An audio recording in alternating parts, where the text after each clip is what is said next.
안녕하세요. 밤이 깊었네요. 오늘 하루도 고생 많으셨죠? 편안하게 쉬면서 오늘 밤 따뜻한 옛날 이야기를 들어보세요. 옛날 옛적에 어느 한 지리산 깊은 골짜기에 담화당화라 불리는 아이가 살고 있었답니다.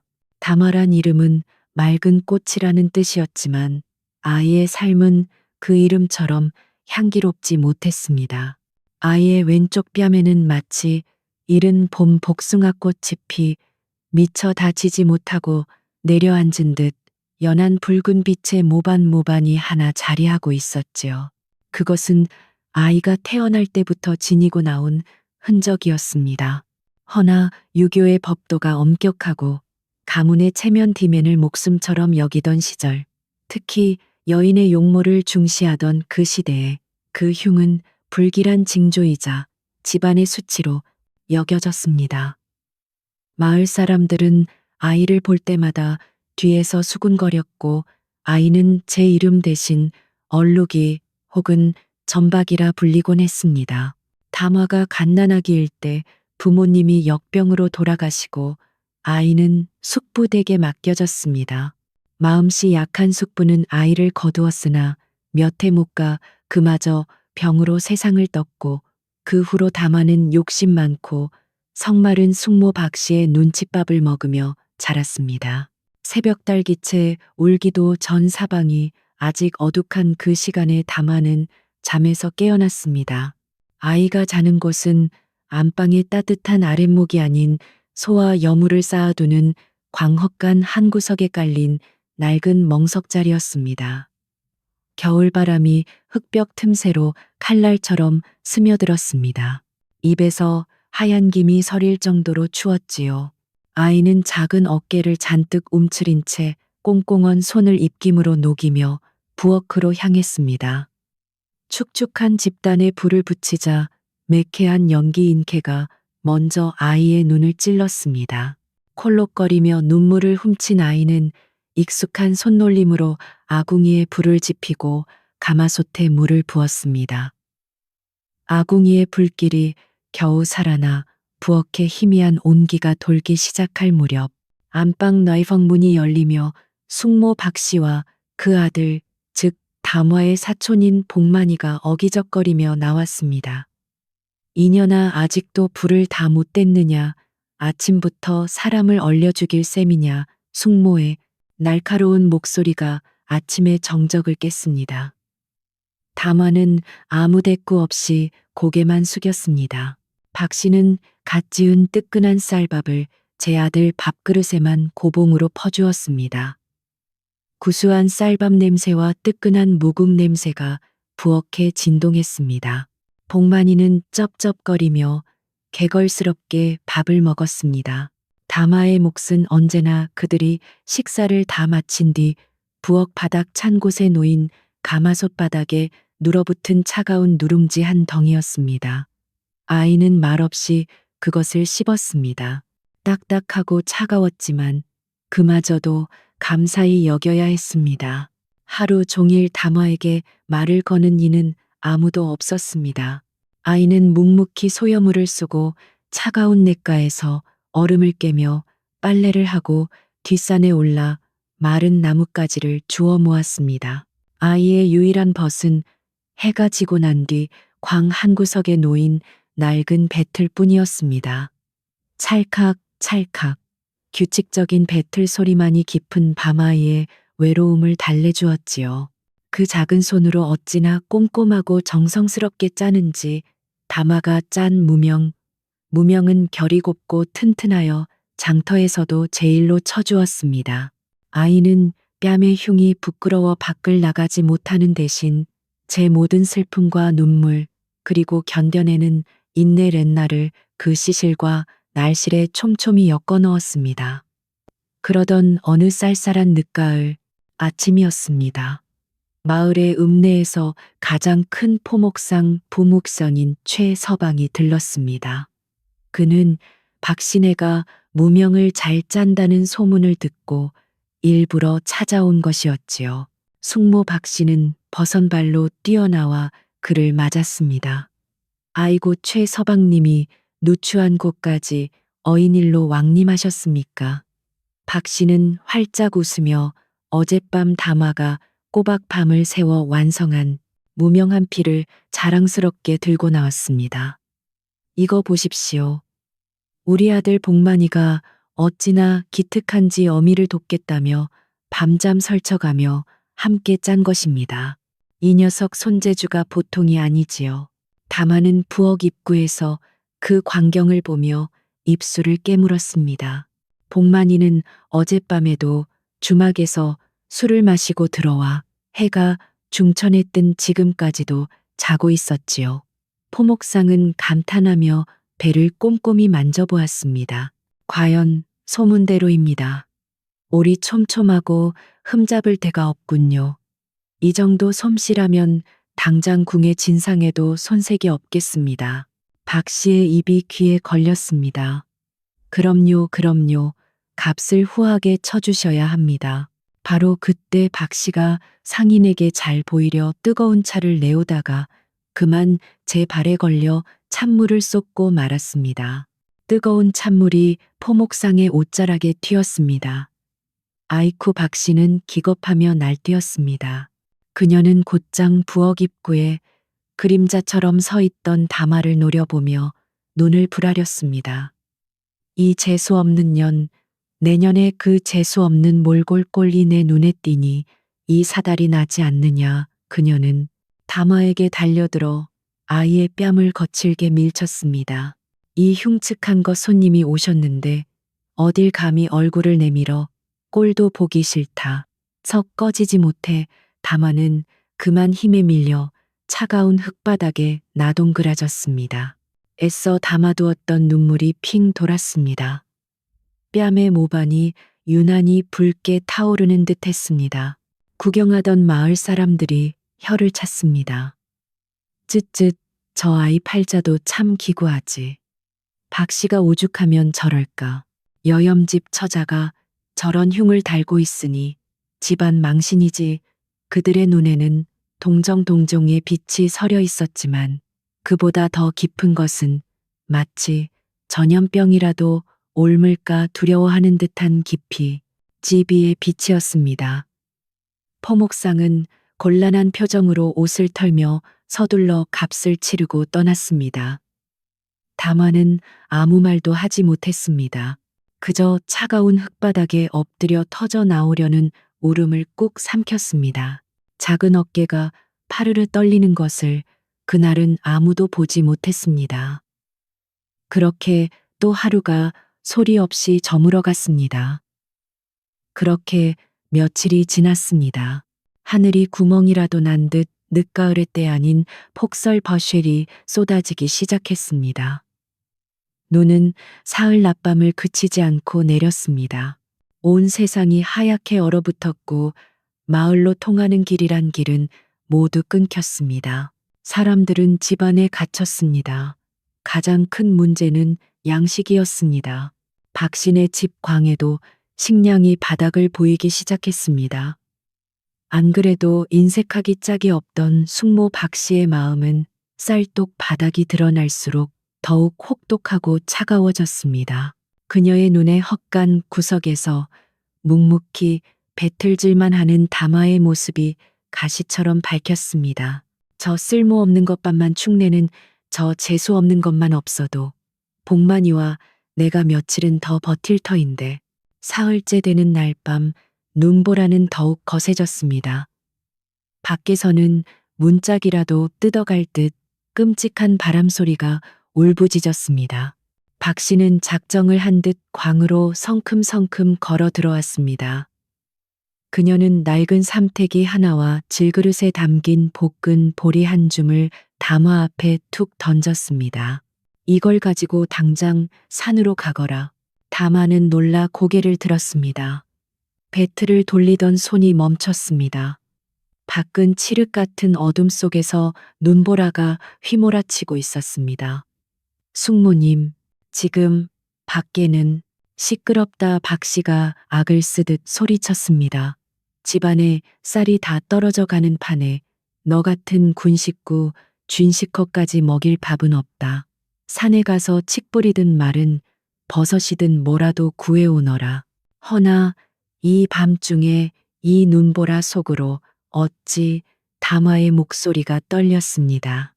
변명은 내년에 그 흉측한 낯짝 때문에 집안에 애군 어군이 낀 게다. 이 눈보라도 다 너 때문이야.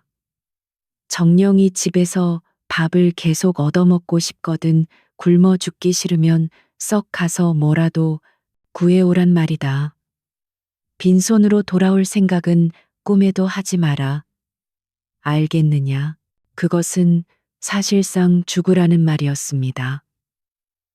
이 혹한의 이 눈보라 속에 아이를 내쫓는 것은 살인과도 다름없는 짓이었습니다. 담화는 더 이상 아무 말도 하지 못했습니다.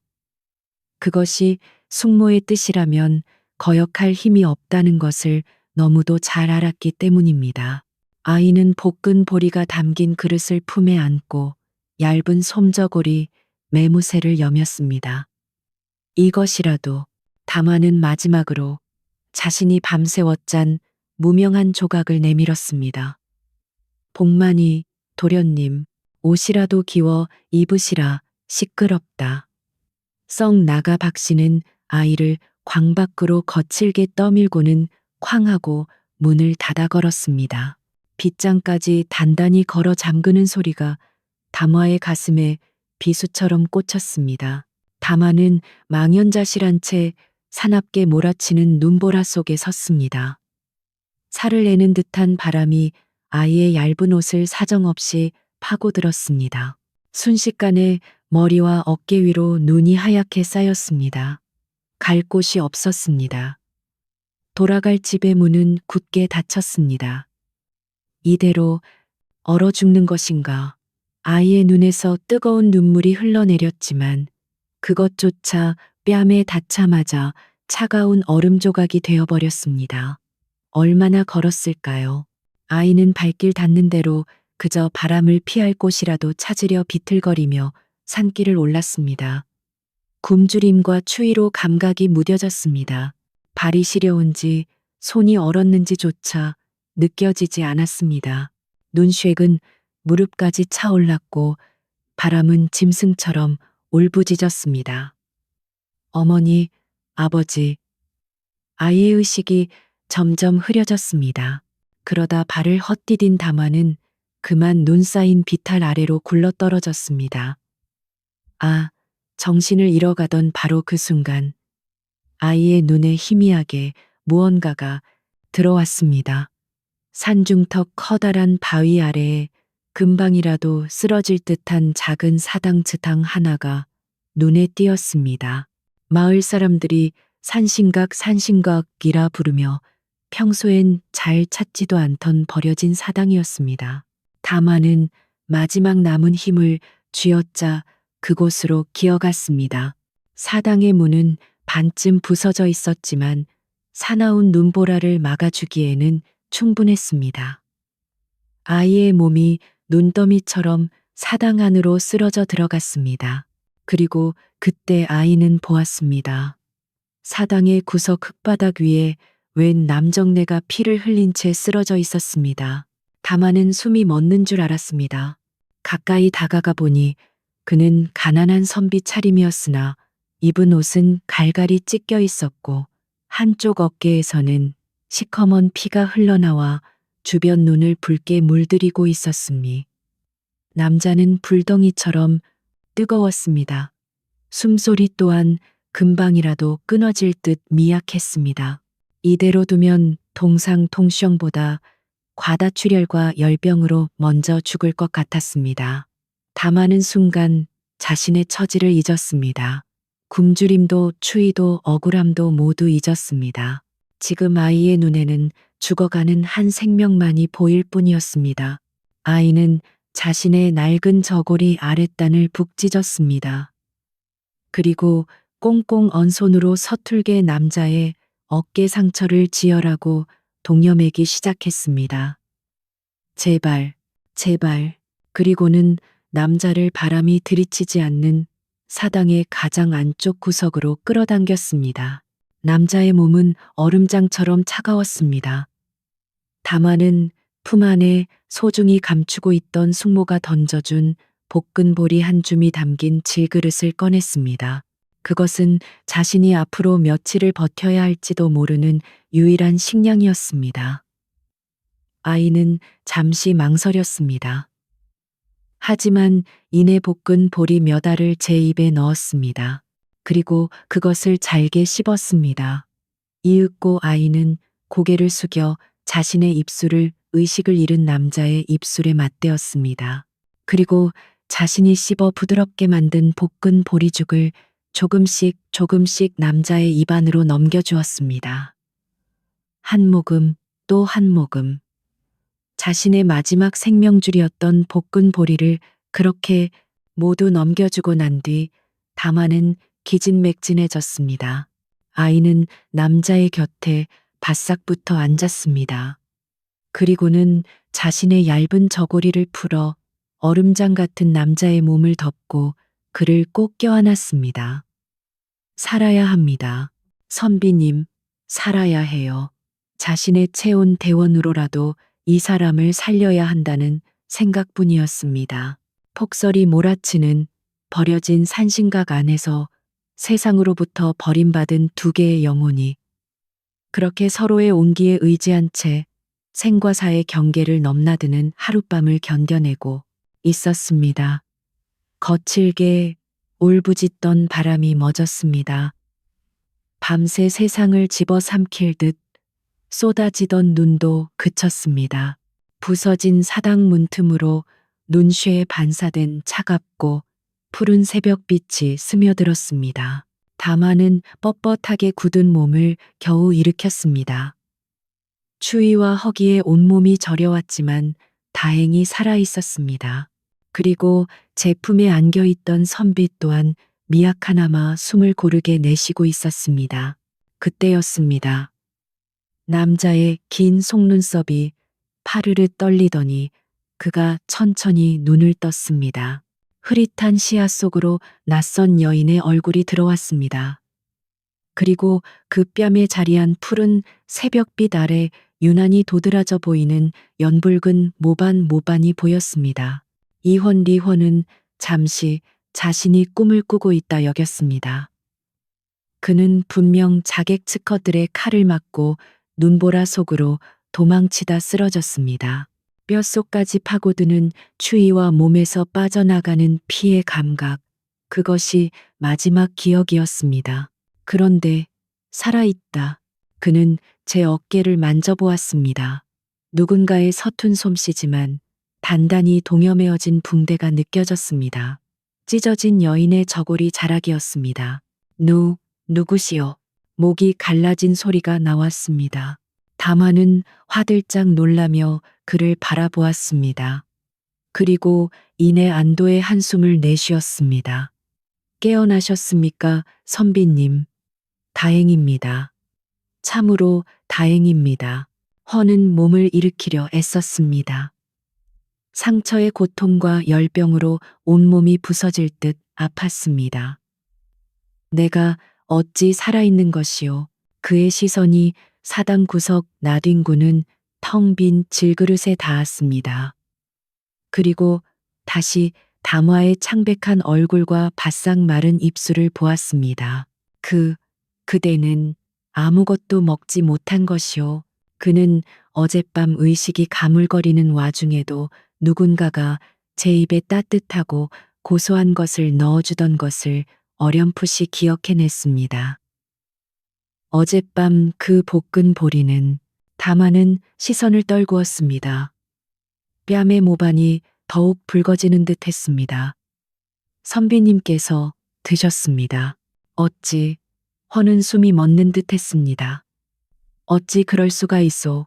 그것은 그대의 유일한 양식이었을 터인데. 그대는 죽을 수도 있었소. 어찌 나 같은 이미 반쯤 죽어있던 자에게 그는 이해할 수 없었습니다. 궁궐 규구리에서 그가 본 것은 작은 권력과 이익을 위해서라면 형제와 친족도 서슴없이 독을 타고 칼을 겨누는 지옥도 디옥토였습니다. 그는 그 피비린내 나는 암투 속에서 겨우 살아남아 도망친 것이었습니다. 그런데 이 낯선 여인은 자신의 목숨줄이었을 마지막 양식을 이름 모를 사내에게 기꺼이 내어주었습니다. 담화는 한참 만에 조용히 입을 열었습니다. 그 목소리는 작았지만 사당 안에 차가운 공기를 울리는 힘이 있었습니다. 하늘이 사람을 낸 것은 본디 서로 기대어 살라는 뜻이라 들었습니다.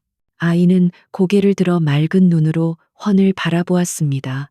그 한 줌 보리는 저 혼자 먹었다면 저 하나만 살 수 있었겠지요. 허나 선비님께 나누어 드렸기에 둘 다 살 수 있는 기회가 생기지 않았습니까? 허는 아무 말도 할 수 없었습니다. 그는 여인의 뺨에 있는 모반을 가만히 응시했습니다.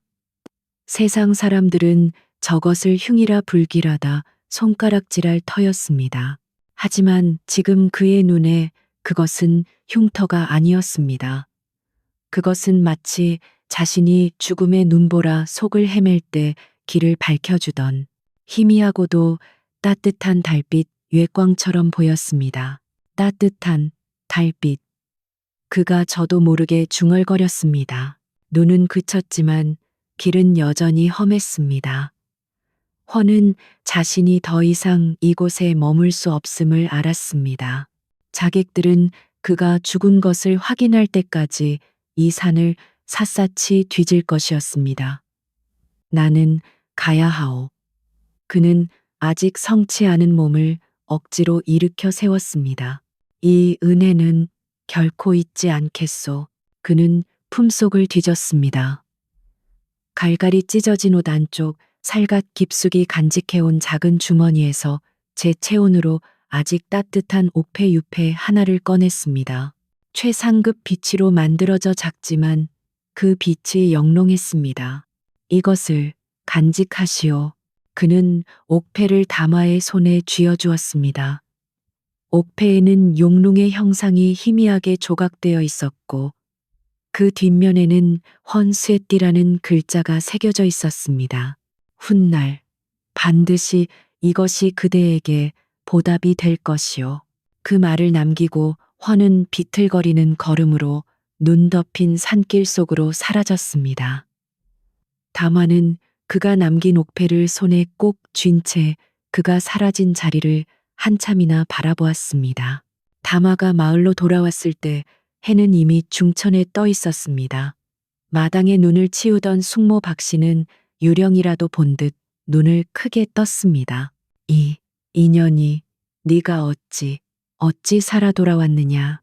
놀라움은 이내 분노로 바뀌었습니다. 그 흉측한 것이 감히 살아 돌아오다니. 게다가 빈손이야. 이 밥도둑 같은 년 내가 빈손으로 돌아오지 말라 했을 터. 박 씨는 옆에 세워두었던 빗자루를 집어들고 담화에게 휘둘렀습니다. 죽일년 차라리 산에서 얼어 죽을 것이지 못하러 기어들어와 담화가 매를 피하려 팔을 들어 막는 순간이었습니다. 아이의 손에 꽉 쥐어있던 옥패가 박 씨의 눈에 들어왔습니다.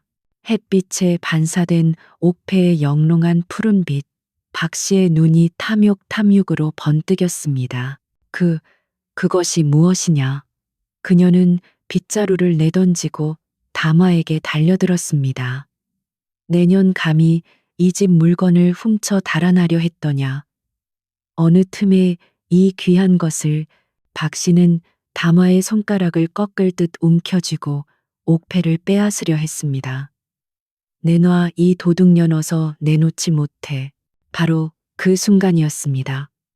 늘 매를 맞고 욕설을 듣고 그림자처럼 웅크리기만 했던 담화가 처음으로 고개를 꼿꼿이 들었습니다.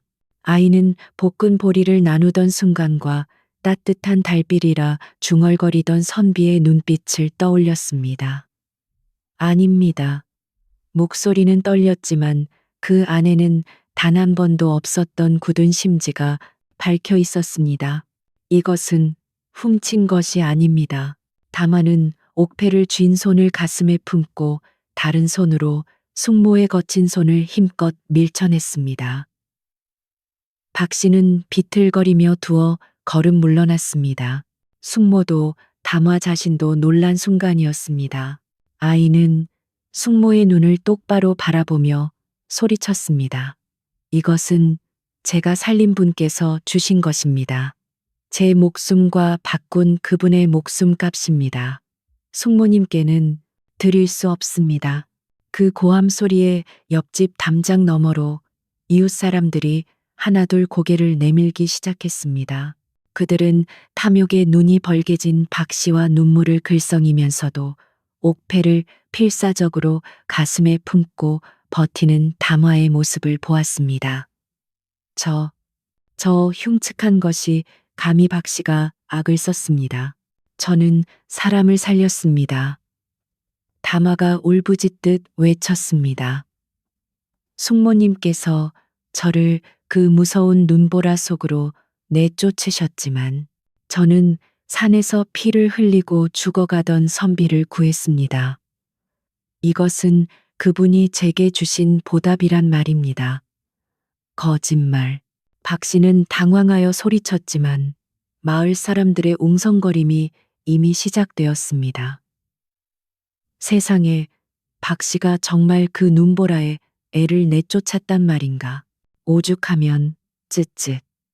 그런데 담화가 사람을 구했다고 저 어린 것이 흉은 낯짝에 있는 게 아니라 마음보에 있는 게지.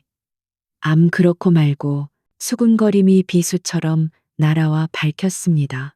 박 씨는 사람들의 시선이 두려워 더 이상 담화를 다그치지 못하고 두고 보자 2년이라 악을 쓰며 방으로 들어가 문을 비닫아버렸습니다. 담화는 마당 한가운데 선채 차가운 옥패를 꼭 쥐고 있었습니다. 아이의 첫 번째 싸움이었습니다. 그날 이후 마을 사람들의 시선이 조금씩 달라졌습니다. 여전히 박 씨가 무서워 대놓고 말을 걸지는 못했지만 담화가 우물가에 가면 어느 할머니가 실수로 뜨끈한 찐 고구마를 떨어뜨리고 갔고 나무를 캐러 가면 어느 안악이 입고 간 주먹밥 한 덩이를 바위 위에 두고 갔습니다. 얼룩이 전박이 되신 사람들은 뒤에서 조용히 아이를 이렇게 불렀습니다. 흉은 있어도 마음은 보살보살인 아이라고. 담화가 뿌린 인정엔청의 씨앗이 얼어붙은 땅을 뚫고 마침내 작은 싹을 틔우기 시작한 것입니다. 혹독했던 겨울이 가고 얼어붙었던 땅이 녹아내렸습니다. 지리산 골짜기마다 진달래와 산수유가 지천으로 피어나 마치 지난 겨울의 아픔을 덮어주려는 듯 온 산이 붉고 노랗게 물들었습니다. 그렇게 완연한 봄이 찾아온 어느 날이었습니다. 쿵쿵쿵 조용하기만 하던 산골 마을이 아침부터 땅을 울리는 말발굽 소리와 쇳소리로 발칵 뒤집혔습니다. 이게 무슨 소리냐? 관군이다. 관군이 쳐들어온다. 마을 사람들은 겁에 질려 문틈으로 담장 너머로 고개를 내밀었습니다. 눈부신 아침 햇살 아래 번쩍이는 갑옷과 창칼로 무장한 수십 명의 금이군 지매군 이 위풍당당하게 마을 어귀로 들어서고 있었습니다. 그 기세가 어찌나 등등한지 백성들은 숨조차 크게 쉴 수 없었습니다. 그리고 그 행렬의 가장 앞에서 푸른 비단으로 만든 세자, 시즈의 복식을 갖춰 입고 백마, 박마에 올라앉은 한 사내가 있었습니다. 그는 지난 겨울 피를 흘리며 사당에 쓰러져 있던 가난한 선비 바로 이원이었습니다. 하지만 지금 그의 모습에서는 그때의 나약함을 찾아볼 수 없었습니다. 차갑게 굳은 얼굴 만인을 압도하는 위험 있는 눈빛. 그는 산천 초목도 얼어붙게 할 듯한 냉엄한 표정으로 망설임 없이 곧장 한 곳을 향해 말을 몰았습니다. 그 행렬이 멈춘 곳은 바로 숙모 박 씨의 집 앞이었습니다. 아이고, 이게 무슨 일이란 말입니까? 박 씨와 그녀의 아들 복만이는 혼비백산 혼피퍼산하여 마당으로 뛰쳐나왔습니다. 그들은 웬 귀인이 자신들의 누추한 집을 찾았는지 영문도 모른 채 그저 땅바닥에 머리를 밟고 벌벌 떨기만 했습니다. 어느덧 나으리신지 모르오나 소인네 집에 무슨 볼일이시옵니까? 박 씨가 간신히 목소리를 쥐어짰습니다. 그때 말에서 내린 훤이 그녀 앞으로 다가섰습니다. 박 씨가 감히 고개를 들지 못하고 눈만 치켜떴을 때 그녀는 사내의 얼굴을 어렴풋이 알아보았습니다. 혹시 그 선비. 그러나 그럴 리가 없다고 생각했습니다. 그 거짓골이던 사내가 어찌 이런 금이군을 이끌고 나타날 수 있단 말인가. 박 씨는 이 상황이 필시 담아 그 재수 없는 년이 또 무슨 사고를 친 것이라 지레 짐작했습니다. 그녀는 잽싸게 머리를 굴렸습니다.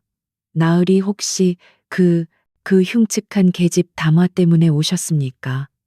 아이고 나으리, 제가 그년을 거두느라 얼마나 고생했는지 모르실 겁니다. 밥 주고 입혀줬더니 은혜도 모르고 닥치거라. 얼음장보다 차가운 목소리가 박 씨의 말을 끊었습니다. 훤은 싸늘한 눈으로 땅바닥에 엎드린 박 씨를 내려다보았습니다. 지난 겨울 눈보라가 치던 밤을 기억하느냐? 예, 내년이 굶주린 짐승떼가 우글거리는 산속으로 한 아이를 내쫓던 그 밤을 말이다. 박 씨의 얼굴이 하얗게 질렸습니다. 훤은 품에서 그 작은 옥패 유패를 꺼내들어 보였습니다. 이것이 무엇인지 알겠느냐? 박 씨는 숨이 멎었습니다. 그것은 자신이 담화에게서 빼앗으려 했던 바로 그 옥패였습니다. 이것은 통궁의 신표다. 훤의 목소리가 온 마을에 울려 퍼졌습니다. 나는 이 나라의 세자 이훤이다. 너희가 죽음 속으로 내몬 그 아이 담화가 바로 나의 생명의 은인 은행이다. 마을 사람들 사이에서 경악의 탄식이 터져 나왔습니다.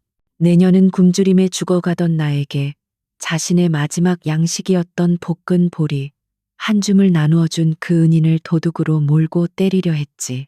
훤은 곁에 있던 금이군에게 고갯짓했습니다. 저들의 죄를 만천하에 고하노라. 금이군 장수가 앞으로 나서 쩌렁쩌렁한 목소리로 외쳤습니다. 박 씨와 그 아들 복만은 일륜일륜을 저버리고 제 조카를 죽음으로 내몰았으며 탐욕에 눈이 멀어 은혜를 원수로 갚으려 한 죄 또한 망자웡저가 된 담화의 부모가 남긴 재산을 부당하게 갈취한 죄를 물어 모든 재산을 몰수몰쇼하고 본래 주인인 담화에게 돌려준다. 또한 저 두 죄인은 관노비로 삼아 평생 가장 천한 곳에서 속죄하며 살게 할 것이다. 여봐라, 당장 저들을 끌어내라. 으악, 세자, 저하 잘못했습니다. 살려주십시오. 어머니, 이게 무슨 일이야. 으앙, 박 씨와 복만이가 비명을 지르며 발버둥 쳤지만 금이군들은 인정사정 없이 그들을 밧줄로 묶어 끌어냈습니다. 그토록 기세등등하던 숙모의 탐욕으로 번들거리던 그 얼굴이 흙과 눈물로 범벅이 되었습니다. 마을 사람들은 그 광경을 보며 그 누구도 그들을 동정하지 않았습니다. 그것이 바로 하늘의 이치리지요 인과응보 인과응보라 여겼습니다. 훤은 마을을 수소문하여 담화를 찾았습니다. 아이는 그 소란 속에서도 마을 공동 빨래터에서 묵묵히 빨래를 하고 있었습니다. 훤이 자신을 찾아왔다는 말에 아이는 놀라 맨발로 달려왔습니다. 푸른 세자복을 입은 훤을 마주한 담화는 차마 고개를 들지 못하고 그 자리에 엎드렸습니다. 저하, 소녀가 어찌 감히 훤은 그런 담화에게 다가가 손수 아이의 어깨를 잡아 일으켜 세웠습니다. 그의 눈빛은 더 이상 차갑지 않았습니다. 그날 사당에서 보았던 따뜻한 눈빛이었습니다. 담화야, 나는 그대의 은혜를 갚으러 왔다. 그는 담화의 손을 잡았습니다. 나를 따라 궁으로 가자. 내가 그대에게 이 세상 누구도 부럽지 않을 부귀와 영화를 주겠다. 평생 나를 가까이에서 보필하며 따뜻한 정각에서 편히 살게 해주마. 그것은 왕실의 후궁헛공이 되어달라는 한 사내가 줄 수 있는 가장 큰 약속이었습니다. 하지만 담화는 잠시 헌의 손을 바라보다가 이내 조용히 고개를 저었습니다. 저하 송구하옵니다. 저하의 은혜는 하늘과 같사옵니다. 허나 소녀의 세상은 화려한 궁궐이 아닌 듯합니다. 다마는 고개를 들어 자신이 나고 자란 이 산골 마을을 둘러보았습니다. 소녀의 자리는 이곳입니다. 이곳에는 여전히 춥고 배고픈 이들이 많습니다. 소녀는 그들 곁에 남고 싶습니다. 허는 잠시 놀란 듯 다마를 바라보다가 이내 깊은 미소를 지었습니다. 그는 알았습니다. 이 아이의 자비심 즈베시는 어떤 보답을 바라고 행한 것이 아니라는 것을 허는 고개를 끄덕였습니다. 그대의 뜻을 존중하겠다. 훗날 왕위에 오른 허는 다마와의 약속을 잊지 않았습니다. 그는 다마에게 고향 마을이 한눈에 내려다 보이는 양지 바른 터에 크고 안락한 새 기와집을 지어주었습니다. 그리고 다마를 아내나 후궁이 아닌 나라의 의로운 딸이라는 뜻의 의녀인유라는 칭호를 내리고 왕실의 일원으로 삼았습니다. 또한 그 고을에서 가장 큰 진율창, 진기슈청, 즉 굶주린 백성들에게 나누어 줄 곡식을 보관하는 창고의 관리를 오롯이 다마에게 맡겼습니다. 다마의 뺨에 있던 연붉은 모반은 사라지지 않았습니다. 하지만 이제 마을에 그 누구도 아니 이 나라의 그 누구도 그것을 불길한 흉이라 부르지 않았습니다. 사람들은 그 모반을 이내 레니가 깃든 붉은 연지라 하여 이내 연지 언지라 불렀습니다. 다시 겨울이 찾아왔습니다. 한방눈이 소미불처럼 세상을 하얗게 덮는 날이었습니다. 진율창 앞마당에는 쌀가마니가 산처럼 쌓여 있었습니다.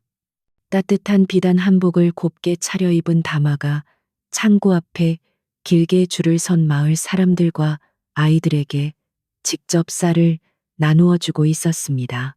그녀의 뺨 이내 연지 위로 환한 미소가 번졌습니다.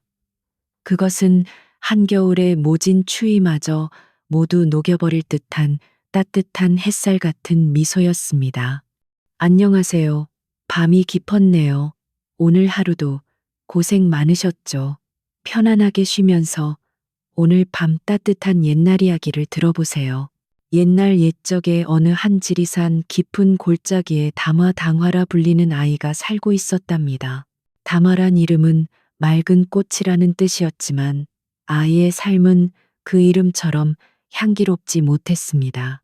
아이의 왼쪽 뺨에는 마치 이른 봄 복숭아꽃이 피 미처 다지지 못하고 내려앉은 듯 연한 붉은 빛의 모반이 하나 자리하고 있었지요. 그것은 아이가 태어날 때부터 지니고 나온 흔적이었습니다. 허나 유교의 법도가 엄격하고 가문의 체면 디맨을 목숨처럼 여기던 시절, 특히 여인의 용모를 중시하던 그 시대에 그 흉은 불길한 징조이자 집안의 수치로 여겨졌습니다. 마을 사람들은 아이를 볼 때마다 뒤에서 수군거렸고 아이는 제 이름 대신 얼룩이 혹은 전박이라 불리곤 했습니다. 다마가 갓난아기일 때 부모님이 역병으로 돌아가시고 아이는 숙부댁에 맡겨졌습니다. 마음씨 약한 숙부는 아이를 거두었으나 몇 해 못 가 그마저 병으로 세상을 떴고 그 후로 다마는 욕심 많고 성마른 숙모 박씨의 눈칫밥을 먹으며 자랐습니다. 새벽 달기채 울기도 전 사방이 아직 어둑한 그 시간에 다마는 잠에서 깨어났습니다. 아이가 자는 곳은 안방의 따뜻한 아랫목이 아닌 소와 여물을 쌓아두는 광헛간 한 구석에 깔린 낡은 멍석자리였습니다. 겨울바람이 흙벽 틈새로 칼날처럼 스며들었습니다. 입에서 하얀 김이 서릴 정도로 추웠지요. 아이는 작은 어깨를 잔뜩 움츠린 채 꽁꽁언 손을 입김으로 녹이며 부엌으로 향했습니다. 축축한 집단에 불을 붙이자 매캐한 연기 인케가 먼저 아이의 눈을 찔렀습니다. 콜록거리며 눈물을 훔친 아이는 익숙한 손놀림으로 아궁이에 불을 지피고 가마솥에 물을 부었습니다. 아궁이의 불길이 겨우 살아나 부엌에 희미한 온기가 돌기 시작할 무렵 안방 나이펑 문이 열리며 숙모 박 씨와 그 아들, 즉 담화의 사촌인 복만이가 어기적거리며 나왔습니다. 이년아 아직도 불을 다 못 뗐느냐, 아침부터 사람을 얼려 죽일 셈이냐, 숙모의 날카로운 목소리가 아침의 정적을 깼습니다. 담화는 아무 대꾸 없이 고개만 숙였습니다. 박 씨는 갓 지은 뜨끈한 쌀밥을 제 아들 밥그릇에만 고봉으로 퍼주었습니다. 구수한 쌀밥 냄새와 뜨끈한 무국 냄새가 부엌에 진동했습니다. 복만이는 쩝쩝거리며 개걸스럽게 밥을 먹었습니다. 담화의 몫은 언제나 그들이 식사를 다 마친 뒤 부엌 바닥 찬 곳에 놓인 가마솥 바닥에 눌어붙은 차가운 누룽지 한 덩이였습니다. 아이는 말없이 그것을 씹었습니다. 딱딱하고 차가웠지만 그마저도 감사히 여겨야 했습니다. 하루 종일 담화에게 말을 거는 이는 아무도 없었습니다. 아이는 묵묵히 소여물을 쓰고 차가운 냇가에서 얼음을 깨며 빨래를 하고 뒷산에 올라 마른 나뭇가지를 주워 모았습니다. 아이의 유일한 벗은 해가 지고 난 뒤 광 한 구석에 놓인 낡은 배틀 뿐이었습니다. 찰칵 찰칵 규칙적인 배틀 소리만이 깊은 밤아이의 외로움을 달래주었지요. 그 작은 손으로 어찌나 꼼꼼하고 정성스럽게 짜는지 담화가 짠 무명은 결이 곱고 튼튼하여 장터에서도 제일로 쳐주었습니다. 아이는 뺨의 흉이 부끄러워 밖을 나가지 못하는 대신 제 모든 슬픔과 눈물 그리고 견뎌내는 인내 렛나를 그 시실과 날실에 촘촘히 엮어 넣었습니다. 그러던 어느 쌀쌀한 늦가을 아침이었습니다. 마을의 읍내에서 가장 큰 포목상 부묵상인 최서방이 들렀습니다. 그는 박신혜가 무명을 잘 짠다는 소문을 듣고 일부러 찾아온 것이었지요. 숙모 박씨는 버선발로 뛰어나와 그를 맞았습니다. 아이고 최서방님이 누추한 곳까지 어인일로 왕림하셨습니까? 박 씨는 활짝 웃으며 어젯밤 담화가 꼬박 밤을 새워 완성한 무명한 피를 자랑스럽게 들고 나왔습니다. 이거 보십시오. 우리 아들 복만이가 어찌나 기특한지 어미를 돕겠다며 밤잠 설쳐가며 함께 짠 것입니다. 이 녀석 손재주가 보통이 아니지요. 담화는 부엌 입구에서 그 광경을 보며 입술을 깨물었습니다. 복만이는 어젯밤에도 주막에서 술을 마시고 들어와 해가 중천에 뜬 지금까지도 자고 있었지요. 포목상은 감탄하며 배를 꼼꼼히 만져보았습니다. 과연 소문대로입니다.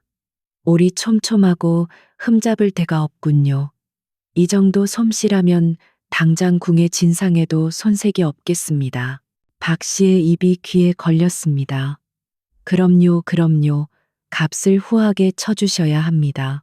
바로 그때 박 씨가 상인에게 잘 보이려 뜨거운 차를 내오다가 그만 제 발에 걸려 찬물을 쏟고 말았습니다.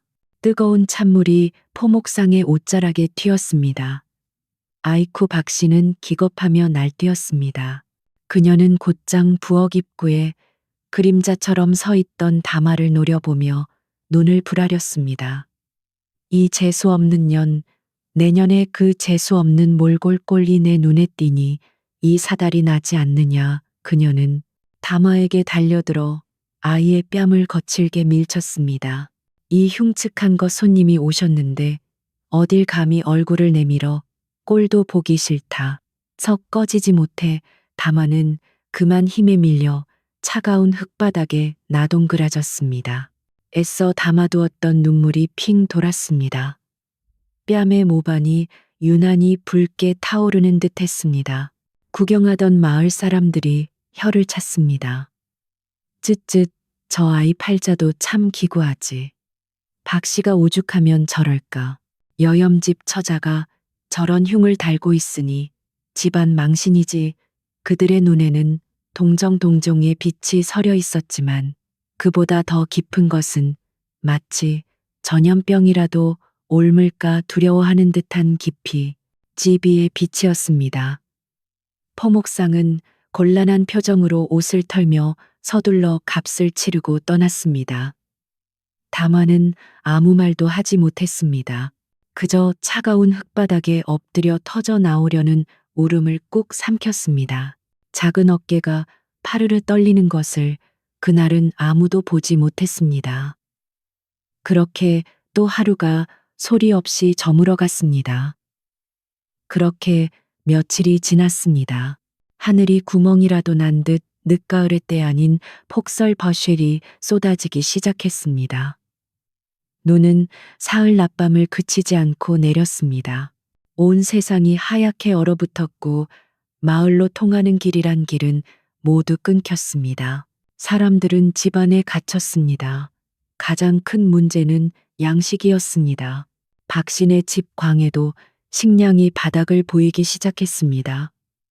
안 그래도 인색하기 짝이 없던 숙모 박씨의 마음은 쌀독 바닥이 드러날수록 더욱 혹독하고 차가워졌습니다. 그녀의 눈에 헛간 구석에서 묵묵히 배틀질만 하는 다마의 모습이 가시처럼 밝혔습니다. 저 쓸모없는 것만만 축내는 저 재수 없는 것만 없어도 복만이와 내가 며칠은 더 버틸 터인데 사흘째 되는 날 밤 눈보라는 더욱 거세졌습니다. 밖에서는 문짝이라도 뜯어갈 듯 끔찍한 바람 소리가 울부짖었습니다. 박 씨는 작정을 한 듯 광으로 성큼성큼 걸어 들어왔습니다. 그녀는 낡은 삼태기 하나와 질그릇에 담긴 볶은 보리 한 줌을 담화 앞에 툭 던졌습니다. 이걸 가지고 당장 산으로 가거라. 담화는 놀라 고개를 들었습니다. 배틀을 돌리던 손이 멈췄습니다. 밖은 칠흑 같은 어둠 속에서 눈보라가 휘몰아치고 있었습니다. 숙모님, 지금 밖에는 시끄럽다. 박 씨가 악을 쓰듯 소리쳤습니다. 집안에 쌀이 다 떨어져 가는 판에 너 같은 군식구 쥔식커까지 먹일 밥은 없다. 산에 가서 칡 뿌리든 말은 버섯이든 뭐라도 구해오너라. 허나 이 밤중에 이 눈보라 속으로 어찌 담화의 목소리가 떨렸습니다. 변명은 내년에 그 흉측한 낯짝 때문에 집안에 애군 어군이 낀 게다. 이 눈보라도 다 너 때문이야. 정령이 집에서 밥을 계속 얻어먹고 싶거든 굶어 죽기 싫으면 썩 가서 뭐라도 구해오란 말이다. 빈손으로 돌아올 생각은 꿈에도 하지 마라. 알겠느냐? 그것은 사실상 죽으라는 말이었습니다. 이 혹한에 이 눈보라 속에 아이를 내쫓는 것은 살인과도 다름없는 짓이었습니다. 담화는 더 이상 아무 말도 하지 못했습니다. 그것이 숙모의 뜻이라면 거역할 힘이 없다는 것을 너무도 잘 알았기 때문입니다. 아이는 볶은 보리가 담긴 그릇을 품에 안고 얇은 솜저고리 매무새를 여몄습니다. 이것이라도 담화는 마지막으로 자신이 밤새워 짠 무명한 조각을 내밀었습니다. 복만이, 도련님, 옷이라도 기워 입으시라. 시끄럽다. 썩 나가. 박 씨는 아이를 광 밖으로 거칠게 떠밀고는 쾅 하고 문을 닫아 걸었습니다. 빗장까지 단단히 걸어 잠그는 소리가 담화의 가슴에 비수처럼 꽂혔습니다. 담화는 망연자실한 채 사납게 몰아치는 눈보라 속에 섰습니다. 살을 내는 듯한 바람이 아이의 얇은 옷을 사정없이 파고들었습니다. 순식간에 머리와 어깨 위로 눈이 하얗게 쌓였습니다. 갈 곳이 없었습니다. 돌아갈 집의 문은 굳게 닫혔습니다. 이대로 얼어 죽는 것인가?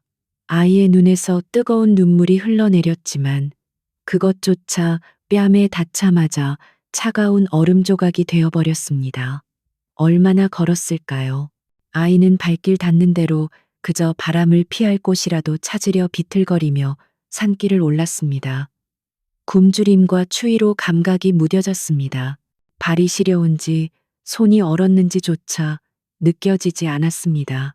눈쉐근 무릎까지 차올랐고 바람은 짐승처럼 울부짖었습니다. 어머니, 아버지, 아이의 의식이 점점 흐려졌습니다. 그러다 발을 헛디딘 다마는 그만 눈 쌓인 비탈 아래로 굴러떨어졌습니다. 아, 정신을 잃어가던 바로 그 순간 아이의 눈에 희미하게 무언가가 들어왔습니다. 산중턱 커다란 바위 아래에 금방이라도 쓰러질 듯한 작은 사당치탕 하나가 눈에 띄었습니다. 마을 사람들이 산신각이라 부르며 평소엔 잘 찾지도 않던 버려진 사당이었습니다. 다마는 마지막 남은 힘을 쥐어짜 그곳으로 기어갔습니다. 사당의 문은 반쯤 부서져 있었지만 사나운 눈보라를 막아주기에는 충분했습니다. 아이의 몸이 눈더미처럼 사당 안으로 쓰러져 들어갔습니다. 그리고 그때 아이는 보았습니다. 사당의 구석 흙바닥 위에 웬 남정네가 피를 흘린 채 쓰러져 있었습니다. 다마는 숨이 멎는 줄 알았습니다. 가까이 다가가 보니 그는 가난한 선비 차림이었으나 입은 옷은 갈갈이 찢겨 있었고 한쪽 어깨에서는 시커먼 피가 흘러나와 주변 눈을 붉게 물들이고 있었으니 남자는 불덩이처럼 뜨거웠습니다. 숨소리 또한 금방이라도 끊어질 듯 미약했습니다. 이대로 두면 동상통시형보다 과다출혈과 열병으로 먼저 죽을 것 같았습니다. 다마는 순간 자신의 처지를 잊었습니다. 굶주림도 추위도 억울함도 모두 잊었습니다.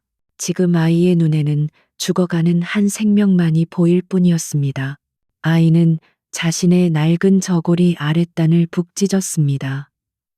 그리고 꽁꽁 언 손으로 서툴게 남자의 어깨 상처를 지혈하고 동여매기 시작했습니다. 제발, 제발. 그리고는 남자를 바람이 들이치지 않는 사당의 가장 안쪽 구석으로 끌어당겼습니다. 남자의 몸은 얼음장처럼 차가웠습니다. 다마는 품 안에 소중히 감추고 있던 숙모가 던져준 볶은 보리 한 줌이 담긴 질그릇을 꺼냈습니다. 그것은 자신이 앞으로 며칠을 버텨야 할지도 모르는 유일한 식량이었습니다. 아이는 잠시 망설였습니다. 하지만 이내 볶은 보리 몇 알을 제 입에 넣었습니다. 그리고 그것을 잘게 씹었습니다. 이윽고 아이는 고개를 숙여 자신의 입술을 의식을 잃은 남자의 입술에 맞대었습니다. 그리고 자신이 씹어 부드럽게 만든 볶은 보리죽을 조금씩 조금씩 남자의 입 안으로 넘겨주었습니다. 한 모금 또 한 모금. 자신의 마지막 생명줄이었던 볶은 보리를 그렇게 모두 넘겨주고 난 뒤 다마는 기진맥진해졌습니다.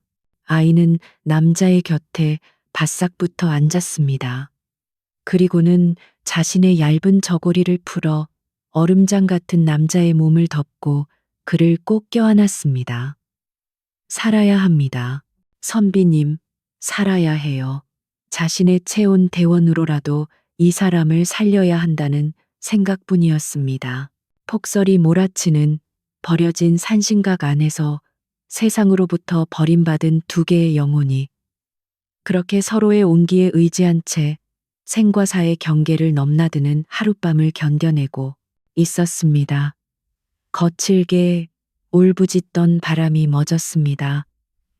밤새 세상을 집어삼킬 듯 쏟아지던 눈도 그쳤습니다. 부서진 사당 문틈으로 눈쉐에 반사된 차갑고 푸른 새벽빛이 스며들었습니다. 다만은 뻣뻣하게 굳은 몸을 겨우 일으켰습니다. 추위와 허기에 온몸이 저려왔지만 다행히 살아 있었습니다. 그리고 제품에 안겨 있던 선비 또한 미약하나마 숨을 고르게 내쉬고 있었습니다. 그때였습니다. 남자의 긴 속눈썹이 파르르 떨리더니 그가 천천히 눈을 떴습니다. 흐릿한 시야 속으로 낯선 여인의 얼굴이 들어왔습니다.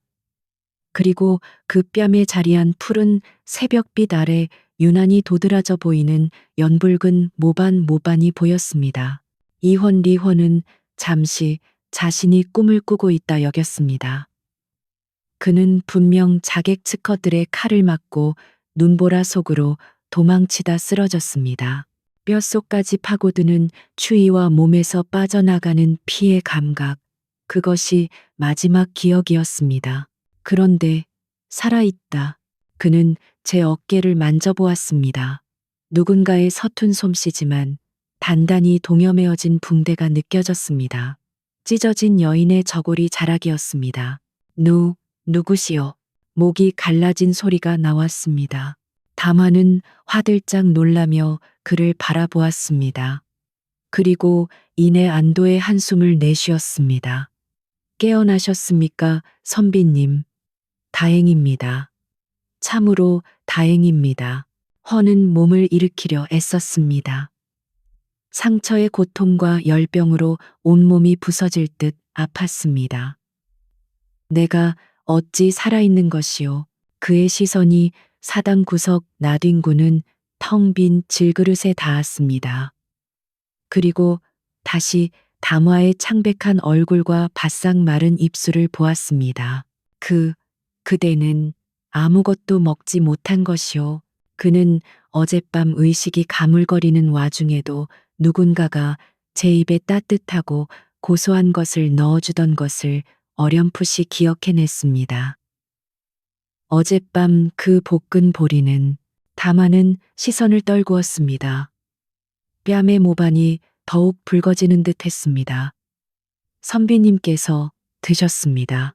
어찌 허는 숨이 멎는 듯 했습니다. 어찌 그럴 수가 있소. 그것은 그대의 유일한 양식이었을 터인데. 그대는 죽을 수도 있었소. 어찌 나 같은 이미 반쯤 죽어있던 자에게 그는 이해할 수 없었습니다. 궁궐 규구리에서 그가 본 것은 작은 권력과 이익을 위해서라면 형제와 친족도 서슴없이 독을 타고 칼을 겨누는 지옥도 디옥토였습니다. 그는 그 피비린내 나는 암투 속에서 겨우 살아남아 도망친 것이었습니다. 그런데 이 낯선 여인은 자신의 목숨줄이었을 마지막 양식을 이름 모를 사내에게 기꺼이 내어주었습니다. 담화는 한참 만에 조용히 입을 열었습니다. 그 목소리는 작았지만 사당 안에 차가운 공기를 울리는 힘이 있었습니다. 하늘이 사람을 낸 것은 본디 서로 기대어 살라는 뜻이라 들었습니다. 아이는 고개를 들어 맑은 눈으로 헌을 바라보았습니다. 그 한 줌 보리는 저 혼자 먹었다면 저 하나만 살 수 있었겠지요. 허나 선비님께 나누어 드렸기에 둘 다 살 수 있는 기회가 생기지 않았습니까? 허는 아무 말도 할 수 없었습니다. 그는 여인의 뺨에 있는 모반을 가만히 응시했습니다. 세상 사람들은 저것을 흉이라 불길하다 손가락질할 터였습니다. 하지만 지금 그의 눈에 그것은 흉터가 아니었습니다. 그것은 마치 자신이 죽음의 눈보라 속을 헤맬 때 길을 밝혀주던 희미하고도 따뜻한 달빛月光처럼 보였습니다. 따뜻한 달빛. 그가 저도 모르게 중얼거렸습니다. 눈은 그쳤지만 길은 여전히 험했습니다. 허는 자신이 더 이상 이곳에 머물 수 없음을 알았습니다. 자객들은 그가 죽은 것을 확인할 때까지 이 산을 샅샅이 뒤질 것이었습니다. 나는 가야 하오. 그는 아직 성치 않은 몸을 억지로 일으켜 세웠습니다. 이 은혜는 결코 잊지 않겠소. 그는 품속을 뒤졌습니다. 갈갈이 찢어진 옷 안쪽 살갗 깊숙이 간직해온 작은 주머니에서 제 체온으로 아직 따뜻한 옥패 유패 하나를 꺼냈습니다. 최상급 비치로 만들어져 작지만 그 빛이 영롱했습니다. 이것을 간직하시오. 그는 옥패를 다마의 손에 쥐어주었습니다. 옥패에는 용룡의 형상이 희미하게 조각되어 있었고 그 뒷면에는 헌스에띠라는 글자가 새겨져 있었습니다. 훗날 반드시 이것이 그대에게 보답이 될 것이오. 그 말을 남기고 헌은 비틀거리는 걸음으로 눈 덮인 산길 속으로 사라졌습니다. 다마는 그가 남긴 옥패를 손에 꼭 쥔 채 그가 사라진 자리를 한참이나 바라보았습니다. 다마가 마을로 돌아왔을 때 해는 이미 중천에 떠 있었습니다. 마당에 눈을 치우던 숙모 박씨는 유령이라도 본 듯 눈을 크게 떴습니다. 이 인연이 네가 어찌 살아 돌아왔느냐. 놀라움은 이내 분노로 바뀌었습니다. 그 흉측한 것이 감히 살아 돌아오다니. 게다가 빈손이야. 이 밥도둑 같은 년, 내가 빈손으로 돌아오지 말라 했을 터 박 씨는 옆에 세워두었던 빗자루를 집어들고 다마에게 휘둘렀습니다. 죽일년 차라리 산에서 얼어 죽을 것이지 못하러 기어들어와. 다마가 매를 피하려 팔을 들어 막는 순간이었습니다. 아이의 손에 꽉 쥐어 있던 옥패가 박 씨의 눈에 들어왔습니다. 햇빛에 반사된 옥패의 영롱한 푸른빛, 박 씨의 눈이 탐욕으로 번뜩였습니다. 그것이 무엇이냐? 그녀는 빗자루를 내던지고 다마에게 달려들었습니다. 내년 감히 이 집 물건을 훔쳐 달아나려 했더냐? 어느 틈에 이 귀한 것을 박 씨는 다마의 손가락을 꺾을 듯 움켜쥐고 옥패를 빼앗으려 했습니다. 내놔 이 도둑년 어서 내놓지 못해. 바로 그 순간이었습니다. 늘 매를 맞고 욕설을 듣고 그림자처럼 웅크리기만 했던 다마가 처음으로 고개를 꼿꼿이 들었습니다. 아이는 볶은 보리를 나누던 순간과 따뜻한 달빛이라 중얼거리던 선비의 눈빛을 떠올렸습니다. 아닙니다. 목소리는 떨렸지만 그 안에는 단 한 번도 없었던 굳은 심지가 밝혀 있었습니다. 이것은 훔친 것이 아닙니다. 다마는 옥패를 쥔 손을 가슴에 품고 다른 손으로 숙모의 거친 손을 힘껏 밀쳐냈습니다. 박 씨는 비틀거리며 두어 걸음 물러났습니다. 숙모도 다마 자신도 놀란 순간이었습니다. 아이는 숙모의 눈을 똑바로 바라보며 소리쳤습니다. 이것은 제가 살린 분께서 주신 것입니다.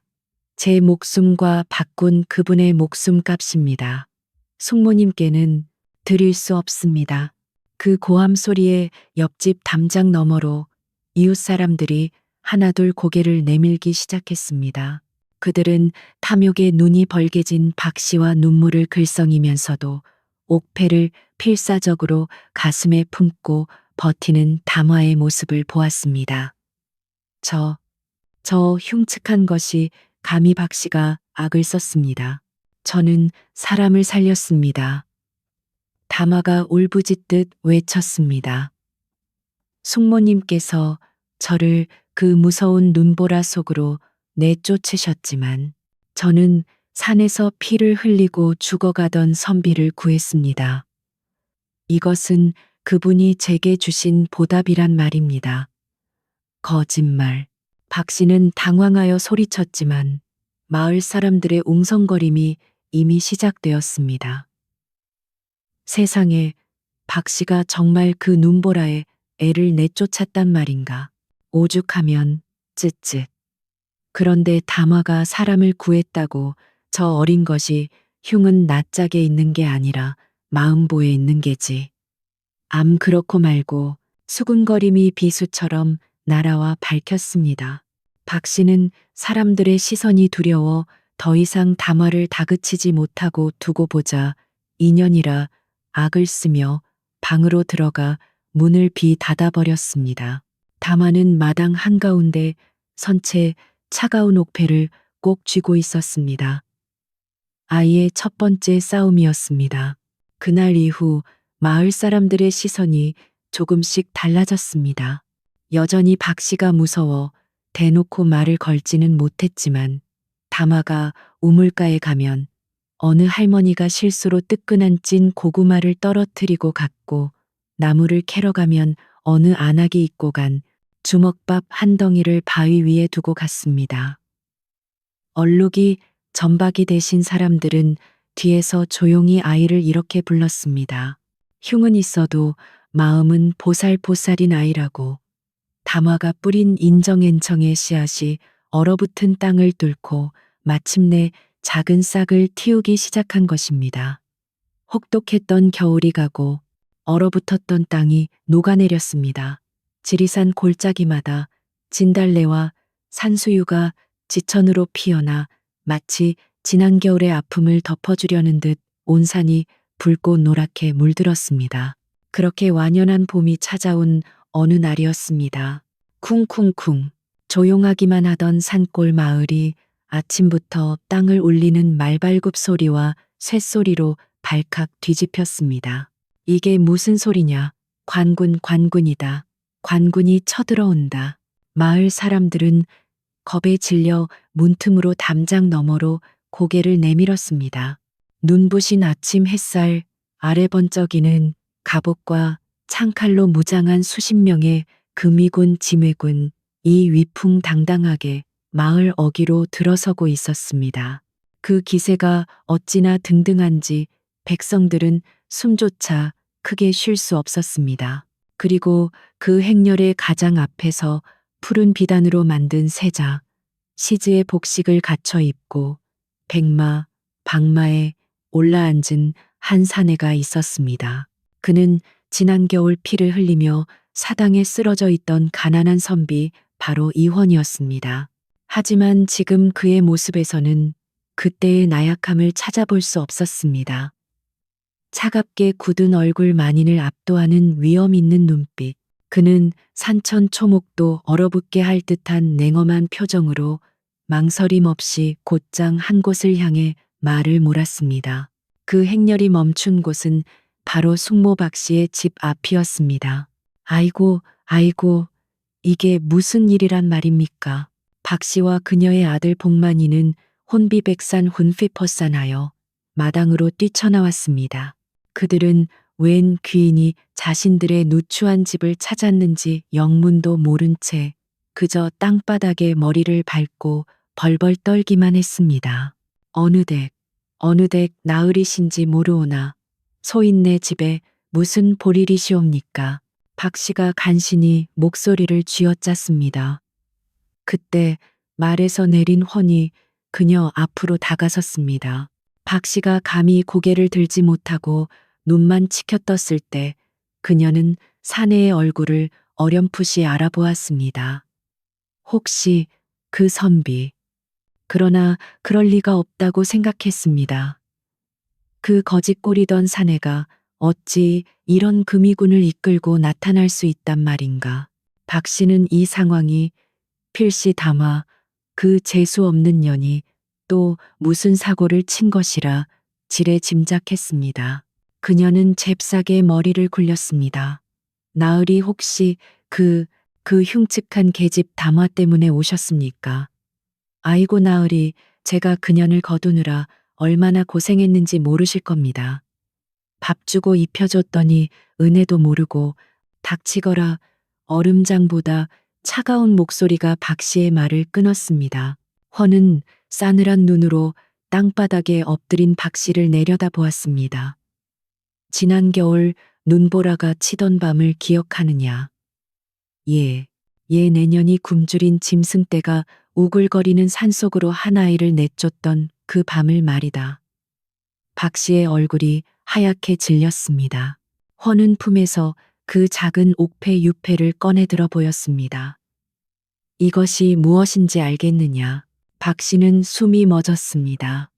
그것은 자신이 담화에게서 빼앗으려 했던 바로 그 옥패였습니다. 이것은 통궁의 신표다. 헌의 목소리가 온 마을에 울려 퍼졌습니다. 나는 이 나라의 세자 이헌이다. 너희가 죽음 속으로 내몬 그 아이 담화가 바로 나의 생명의 은인 은엔이다. 마을 사람들 사이에서 경악의 탄식이 터져 나왔습니다. 내년은 굶주림에 죽어가던 나에게 자신의 마지막 양식이었던 볶은 보리 한 줌을 나누어 준 그 은인을 도둑으로 몰고 때리려 했지. 헌은 곁에 있던 금이군에게 고갯짓했습니다. 저들의 죄를 만천하에 고하노라. 금이군 장수가 앞으로 나서 쩌렁쩌렁한 목소리로 외쳤습니다. 박 씨와 그 아들 복만은 일륜일륜을 저버리고 제 조카를 죽음으로 내몰았으며 탐욕에 눈이 멀어 은혜를 원수로 갚으려 한 죄 또한 망자웡저가 된 담화의 부모가 남긴 재산을 부당하게 갈취한 죄를 물어 모든 재산을 몰수몰쇼하고 본래 주인인 담화에게 돌려준다. 또한 저 두 죄인은 관노비로 삼아 평생 가장 천한 곳에서 속죄하며 살게 할 것이다. 여봐라, 당장 저들을 끌어내라. 으악, 세자, 저하 잘못했습니다. 살려주십시오. 어머니, 이게 무슨 일이야. 으앙, 박 씨와 복만이가 비명을 지르며 발버둥 쳤지만 금이군들은 인정사정 없이 그들을 밧줄로 묶어 끌어냈습니다. 그토록 기세등등하던 숙모의 탐욕으로 번들거리던 그 얼굴이 흙과 눈물로 범벅이 되었습니다. 마을 사람들은 그 광경을 보며 그 누구도 그들을 동정하지 않았습니다. 그것이 바로 하늘의 이치 리지요 인과응보 인과응보라 여겼습니다. 헌은 마을을 수소문하여 담화를 찾았습니다. 아이는 그 소란 속에서도 마을 공동 빨래터에서 묵묵히 빨래를 하고 있었습니다. 헌이 자신을 찾아왔다는 말에 아이는 놀라 맨발로 달려왔습니다. 푸른 세자복을 입은 헌을 마주한 담화는 차마 고개를 들지 못하고 그 자리에 엎드렸습니다. 저하, 소녀가 어찌 감히 헌은 그런 담화에게 다가가 손수 아이의 어깨를 잡아 일으켜 세웠습니다. 그의 눈빛은 더 이상 차갑지 않았습니다. 그날 사당에서 보았던 따뜻한 눈빛이었습니다. 담화야, 나는 그대의 은혜를 갚으러 왔다. 그는 담화의 손을 잡았습니다. 나를 따라 궁으로 가자. 내가 그대에게 이 세상 누구도 부럽지 않을 부귀와 영화를 주겠다. 평생 나를 가까이에서 보필하며 따뜻한 정각에서 편히 살게 해주마. 그것은 왕실의 후궁헛공이 되어달라는 한 사내가 줄 수 있는 가장 큰 약속이었습니다. 하지만 담화는 잠시 헌의 손을 바라보다가 이내 조용히 고개를 저었습니다. 저하 송구하옵니다. 저하의 은혜는 하늘과 같사옵니다. 허나 소녀의 세상은 화려한 궁궐이 아닌 듯합니다. 담화는 고개를 들어 자신이 나고 자란 이 산골 마을을 둘러보았습니다. 소녀의 자리는 이곳입니다. 이곳에는 여전히 춥고 배고픈 이들이 많습니다. 소녀는 그들 곁에 남고 싶습니다. 헌은 잠시 놀란 듯 담화를 바라보다가 이내 깊은 미소를 지었습니다. 그는 알았습니다. 이 아이의 자비심 즈베시는 어떤 보답을 바라고 행한 것이 아니라는 것을 헌은 고개를 끄덕였습니다. 그대의 뜻을 존중하겠다. 훗날 왕위에 오른 헌은 담화와의 약속을 잊지 않았습니다. 그는 담화에게 고향 마을이 한눈에 내려다 보이는 양지바른 터에 크고 안락한 새 기와집을 지어주었습니다. 그리고 담화를 아내나 후궁이 아닌 나라의 의로운 딸이라는 뜻의 의녀인유라는 칭호를 내리고 왕실의 일원으로 삼았습니다. 또한 그 고을에서 가장 큰 진율창, 진기슈청, 즉 굶주린 백성들에게 나누어 줄 곡식을 보관하는 창고의 관리를 오롯이 다마에게 맡겼습니다. 다마의 뺨에 있던 연붉은 모반은 사라지지 않았습니다. 하지만 이제 마을에 그 누구도 아니 이 나라의 그 누구도 그것을 불길한 흉이라 부르지 않았습니다. 사람들은 그 모반을 이내 레니가 깃든 붉은 연지라 하여 이내 연지 언지라 불렀습니다. 다시 겨울이 찾아왔습니다. 한방눈이 소미불처럼 세상을 하얗게 덮는 날이었습니다.